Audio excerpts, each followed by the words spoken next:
tell us what happened in 1988. So strong that you are willing Order not to leave the Yeah, Dewan Rakyat. because I said because I feel very strongly about the judiciary, because I don't think it was the right thing to do, to have put a man who has for what, for to impeach him for some reason. So okay, then I say I'm not going to get up for I'm not going to get up. I'm not going to swear to take my oath before Zahir, because Tun Zahir, because he was a member of the tribunal. As a judge lah.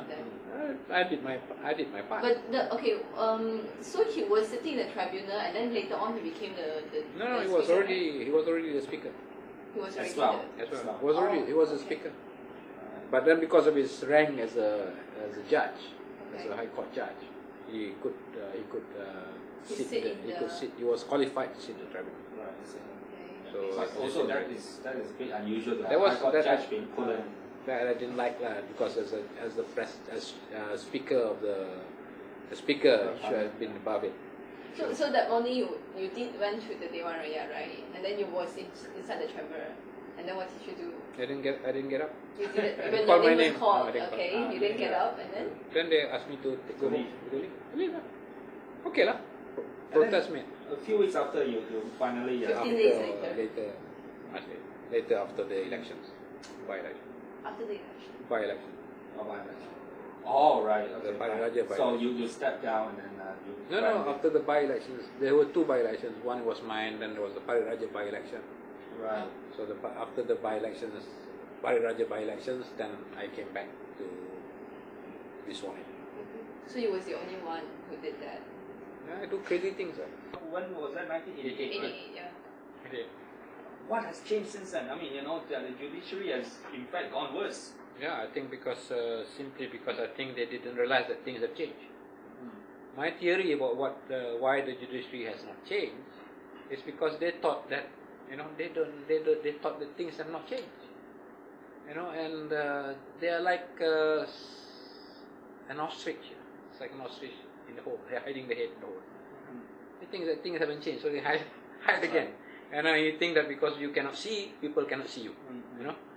This is a very funny. You cannot see. You cover your eyes, cannot see. Then you think that people also cannot see you, whereas your whole body is sticking out there. Only your head is buried.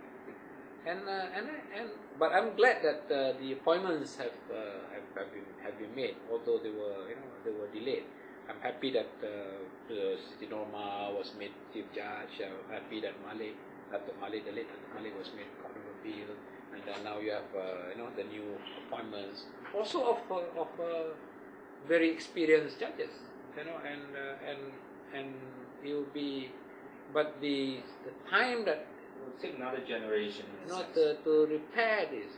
I thought that by what happened, so it just shows again it's like it's like the US going into Iraq. The damage that people think is just collateral actually is so significant. But before US went into Iraq, everybody was saying, "Hey, be careful! You open a Pandora's box. You do not know what you're getting into." And just as taking that step to impeach Saleh Abbas, to me, was a very serious step. It was a serious matter, and to do it without having all the necessary reasons, strong reasons to make that move, I think that's the failure of the system. Because once you do that, you damage it.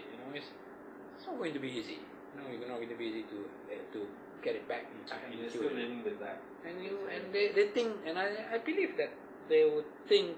So there are some judges who think that they still have to be. They cannot. They have to still have to be over conservative, over protective of the government, rather than of justice and of the law. And I think that's the unfortunate thing, the repercussion about it. But so I suppose we have to wait and see whether the changes will happen after this. And people, because maybe judges don't know what's happening. Maybe by their nature, the judiciary don't get involved. maybe they don't know what's happening. They're so divorced from the whole. They're just looking at the law. So, and maybe they still think they are 1980s, 88. And what about judicial commission that people have been suggesting? So the judicial commission, who will get onto the judicial commission? Would you support something like that? It will be, maybe it will not necessarily to be a permanent part as to get everybody up, to just get the system back, rather than put up a permanent structure, which may in the end may be an animal you don't know what you want to turn out to be.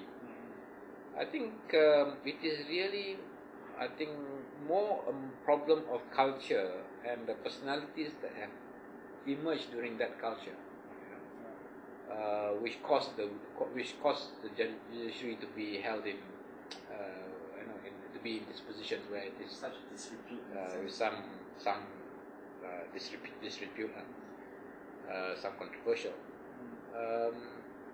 And hopefully maybe that culture can be dismantled if the personalities who are now occupying those positions understand that things have to change and have to go back. And it is imperative that an independent and strong judiciary is something that's necessary for this country, especially and particularly one that is that's clean and fearless in making decisions. Because I think it's come to be quite a ridiculous stage. There are people who can predict decisions being made. So you're saying everything gone wrong after Shahrir Abdul? That's why I say once you temper the system for some not so serious situation, not for a serious reason, for some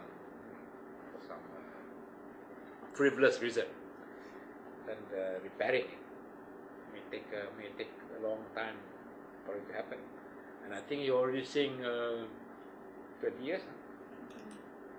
20 years is one generation. We'll need another generation. You need another generation.